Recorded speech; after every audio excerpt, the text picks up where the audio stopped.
कि खुदी को कर बुलंद इतना, खुदी को कर बुलंद इतना कि हर तकदीर से पहले खुदा खुद बंदे से पूछे बता तेरी रजा क्या है।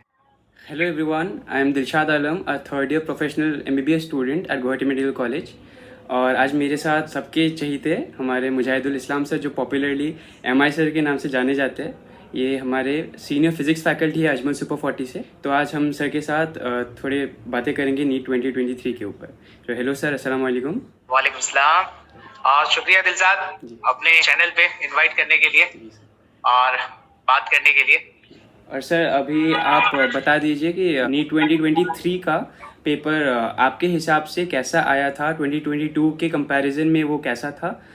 हाँ, तो जैसे कि इस बार का एनालिसिस किया गया, पेपर का हमने एनालिसिस किया, तो ऑलमोस्ट ये जो पैटर्न है, तो लास्ट ईयर का जैसे 2022 में जो पैटर्न रहा था ऑलमोस्ट वैसा ही पैटर्न रहा है। क्वेश्चन के पैटर्न को देखा जाए या फिर टफनेस के लेवल को देखा जाए, तो इजी लेवल के ही पेपर थे, इजी टू मॉडरेट लेवल के पेपर थे। हार्ड लेवल के ऐसा कोई क्वेश्चंस हमें दिखा नहीं। जहां तक क्वेश्चंस की बात है, तो ज्यादातर अगर परसेंटेज में देखा जाए तो 12 स्टैंडर्ड से, जो 12th क्लास से है, वहां से ज्यादा क्वेश्चंस पूछे गए हैं और 11 से थोड़े कम क्वेश्चन पूछे गए हैं। अप्रॉक्स 30 क्वेश्चंस 12 स्टैंडर्ड से पूछे गए हैं एंड 11 से ऑलमोस्ट 20 क्वेश्चंस पूछे गए। तो टफनेस अगर देखा जाए तो लास्ट ईयर के कंपैरेटिवली ऑलमोस्ट सेम है, बहुत ज्यादा फर्क नहीं है जी। तो अगर बायोलॉजी की बात करें तो बायोलॉजी में भी the majority of the question unlike physics came from class 11th। Out of 100 question 58 questions were from class 11th और 42 क्वेश्चंस वर फ्रॉम क्लास 12। और मुदस्सिर हमीद सर, मेरे जो बायोलॉजी फैकल्टी थे, उनके हिसाब से question paper was predictable, it was easy and it was directly from NCERT। और statement based question ठीक ठाक नंबर में थे। So this paper was not to be done in 40 minutes. तो दिस वॉज रफली a 1 hour type of paper. तो talking about chemistry NEET 2023 paper, मेरे chemistry teacher Ilyas Hussain sir ने बहुत अच्छे से एनालिसिस दिया है। तो फिजिकल केमिस्ट्री में टोटल 16 क्वेश्चंस आए थे, जिनमें 8 questions were from class 11th and 8 questions were from class 12th portion. और उन सर के हिसाब से इजी लेवल के 7 क्वेश्चन थे, मॉडरेट लेवल के 7 and 2 questions were of difficult level. उसके बाद इनऑर्गेनिक केमिस्ट्री में भी 16 क्वेश्चंस आए थे, उसमें से 11 questions were from class 11th portion and 5 questions were from class 12। और उनके हिसाब से सिमिलरली इजी लेवल के 7 क्वेश्चंस थे, मॉडरेट लेवल के 6 क्वेश्चंस थे और डिफिकल्ट लेवल के 3 क्वेश्चंस थे। ऑर्गेनिक केमिस्ट्री में टोटल 18 क्वेश्चंस आए, 9 from 11th and 9 from 12th। और सर के हिसाब से इजी लेवल के 5 क्वेश्चन थे, मॉडरेट 9 क्वेश्चन और डिफिकल्ट 4 क्वेश्चन थे। A few inches later. इसके साथ जैसे नीट 2023 बहुत स्टूडेंट्स का बहुत बढ़िया गया है, लेकिन बहुत ऐसे भी स्टूडेंट्स हैं जो अपने एक्सपेक्टेशन को मैच नहीं कर पाए थे। तो वो अभी इस सिचुएशन को कैसे डील करें और अपने मतलब वो ड्रॉप प्लान करें या क्या करें, आप उस बारे में थोड़ा बता दीजिए सर। हाँ, इस पे मैं ये कहूंगा कि मेहनत सभी ने की है, सारे स्टूडेंट्स ने मेहनत की है। चाहे जिनका अच्छा हो गया होगा उनका भी, जिनका अच्छा हो गया है तो वो तो अच्छी बात है, well and good, congratulations to them. And जिसका नहीं हो पाया किसी वजह से, मैं ये नहीं कहूंगा कि उन्होंने मेहनत नहीं की होगी, सभी ने मेहनत की है और सभी लोग मेहनत करते हैं। लेकिन वो जो 3 आवर्स रहते हैं, वो 3 आवर्स कैसे मैनेज करना है, कई बार वो टेम्परामेंट मैच नहीं कर पाता, वो डेवलप नहीं हो पाता, जिसके वजह से हमारे पास नॉलेज है, सब कुछ है, और वो सिर्फ टेम्परामेंट की ही बात नहीं है, कई सारे फैक्टर्स होते हैं। तो अगर जिनका नहीं हो पा रहा है या फिर बॉर्डर लाइन पे है, तो उनको बिल्कुल भी घबराने की जरूरत नहीं है। वो एक और चांस ले सकते हैं, एक चांस ले सकते हैं। हमने बहुत ऐसे भी बच्चों को देखा है कि 1 ड्रॉप, 2 ड्रॉप, 3 ड्रॉप्स के बाद भी उन्होंने अच्छी कॉलेजेस लिए हैं, अच्छे कॉलेज में, ड्रीम कॉलेज में इनफैक्ट पहुंच चुके हैं। वो कई एम्स पहुंचे हैं, कई मौलाना आजाद, GMCH, बहुत सारे ऐसे कॉलेजेस हैं जहां पे वो पहुंचे हैं आफ्टर 3 ड्रॉप्स। तो परेशान होने की जरूरत नहीं है, वो 1 ड्रॉप ले सकते हैं और वो फ्रेश स्टार्ट कर सकते हैं वापस से, थोड़ा टाइम लेने के बाद, थोड़ा गैप लेने के बाद, थोड़ा उसको खुद को रेस्ट देने के बाद। जी। और सर जैसे आपका एक ब्लॉग पैटर्न काफ़ी फेमस है सर, जिससे इस बार काफ़ी क्वेश्चंस आ भी गए हैं। सर आप उस ब्लॉग पैटर्न को थोड़ा सा अगर बताएं। हाँ बिल्कुल।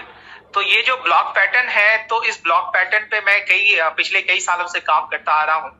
तो उसमें हमारी स्ट्रेटजी ये रहती है कि मैं पिछले 10 इयर्स 15 इयर्स के पेपर्स को मैं उसको पहले एनालिसिस करूं, उसका एनालिसिस करूं। एनालिसिस के बाद लास्ट ईयर उससे लास्ट ईयर कैसे पैटर्न के किस टाइप के क्वेश्चंस और कौन से चैप्टर से क्वेश्चंस पूछे गए हैं, उसके बेसिस पे मैं तैयार करता हूं एक ब्लॉक पैटर्न की। ब्लॉक स्ट्रेटजी ये रहती है कि 3 ब्लॉक्स पे मैं पूरे चैप्टर्स को 11 12 के पूरे चैप्टर्स को फिजिक्स के 3 पैटर्न में 3 ब्लॉक्स पे मैं इसको डिवाइड कर देता हूँ। तो जैसे ब्लॉक फर्स्ट है, उसमें से कुछ चैप्टर्स होंगे, ब्लॉक 2 में कुछ चैप्टर्स होंगे, ब्लॉक 3 में कुछ चैप्टर्स होंगे। तो जैसे इस बार का मेरा जैसे अभी तक मैंने जो देखा है, एनालिसिस किया है, तो ब्लॉक 1 से ऑलमोस्ट 35 क्वेश्चंस रहे और वो ब्लॉक 1 पूरे फिजिक्स के सिलेबस का 50% है। इट मीन्स कि अगर किसी बच्चे को हमारे पास, और ये ब्लॉक पैटर्न तब फॉलो किया जाता है जब हमारे पास 1 मंथ रह गया एग्जाम्स का, जैसे रिवीजन करना है, तो या 2 मंथ्स रह गए, तो बच्चों को ये समझ में नहीं आता है कि सर कौन से हमारे टॉपिक इंपॉर्टेंट है, क्योंकि उनके पास 2 साल या 1 साल का टाइम रहता है।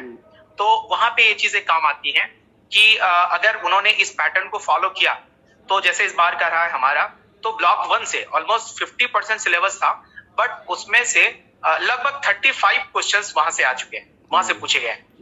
तो ऐसे चैप्टर्स को हम अगर डिवाइड कर देते हैं, तो बच्चों पे सपोज किसी को अगर टारगेट करना है कि मेरा 140 फिजिक्स में अगर मुझे टारगेट करना है, तो ब्लॉक 1 से ही सफिशिएंट हो जाएगा।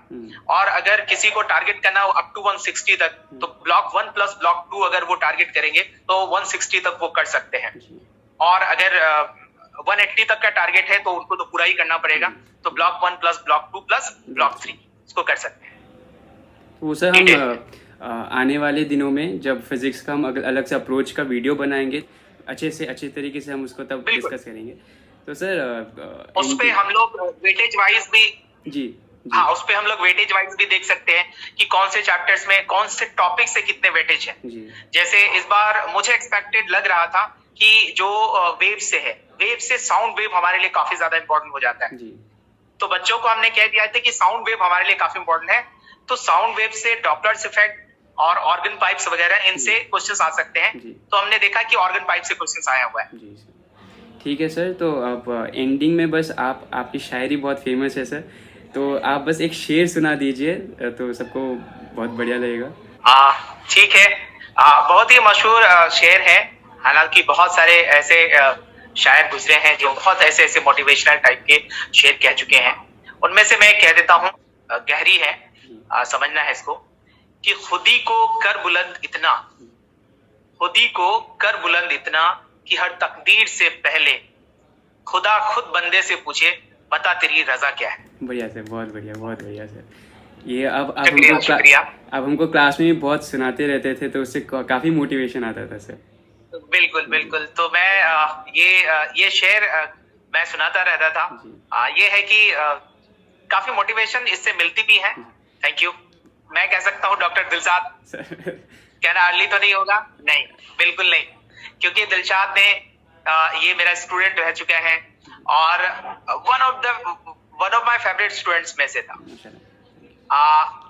ये इन्होंने काफी मेहनत की और स्ट्रगल किया चीजों में, और जो परेशानियां थी उनसे लड़ा, और मैं इनको वॉरियर कहता हूँ। और मैं वॉरियर, इनफैक्ट ये डॉक्टर बनेगा तब भी मैं इसको वॉरियर ही कहूंगा। जी अल्हम्दुलिल्लाह जी। ठीक है सर, जब वीडियो को हम एंड करते, विल मीट वेरी सून। अस्सलाम वालेकुम। वालेकुम अस्सलाम व रहमतुल्लाहि व बरकातुहू।